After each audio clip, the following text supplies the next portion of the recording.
Mesdames, Messieurs, bonjour. Alors on le sait, pour les agriculteurs, vendre à la ferme, c'est l'occasion de récupérer de la valeur ajoutée, d'avoir aussi un contact en direct avec la clientèle. Mais encore faut-il savoir qu'il y a des notions juridiques à connaître. Et pour en parler, je suis avec Didier Tonnin. Bonjour. Bonjour. Alors vous êtes avocat, vous êtes spécialiste de ces questions et puis vous travaillez au sein du cabinet TNT. Alors ma première question est claire.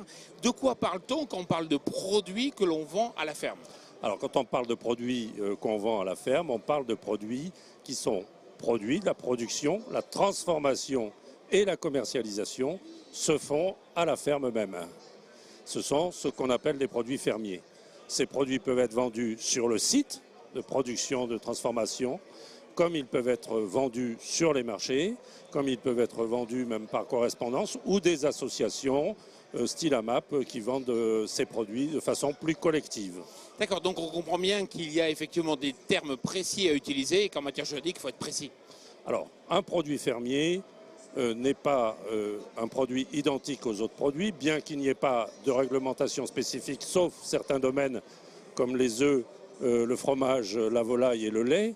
Le produit fermier reste une appellation générique. Il reste que, et j'invite les exploitants agricoles à faire preuve de prudence, qu'un produit fermier, s'il n'est pas fermier, c'est-à-dire produit et transformé à la ferme, peut être sanctionné, il peut y avoir des sanctions et la Cour de cassation, dans une décision de 2004, a sanctionné la vente de produits qui n'étaient pas fermiers. Alors, des petites erreurs peuvent se produire. On peut confondre par exemple un produit bio et un produit fermier. Ça n'est pas grave sur une petite production, mais là encore, on ne peut pas non plus vendre un produit fermier comme au titre de produit bio, car l'appellation bio répond à des règles spécifiques bien connues émanant des règlements européens et de la législation interne et du contrôle des certifications.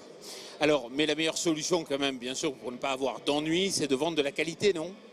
Tout à fait, parce que le produit fermier, d'abord, entraîne un acte d'achat volontaire de la part de consommateurs qui vient identifier le produit, qui vient l'examiner, qui vient aussi voir les modes de production, car tout est ouvert, tout est transparent.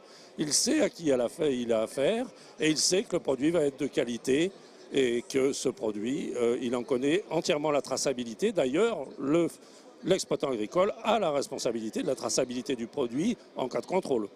Je crois que vous aviez une petite devise en matière de qualité, eh bien, non? Dans ce domaine, je dirais tout simplement que, comme le disait Léon Bell, le fameux fondateur des établissements Bell, comparer les produits, goûter et comparer et acheter ce qu'il y a vraiment de meilleur. De toute façon, ça sera toujours le meilleur prix.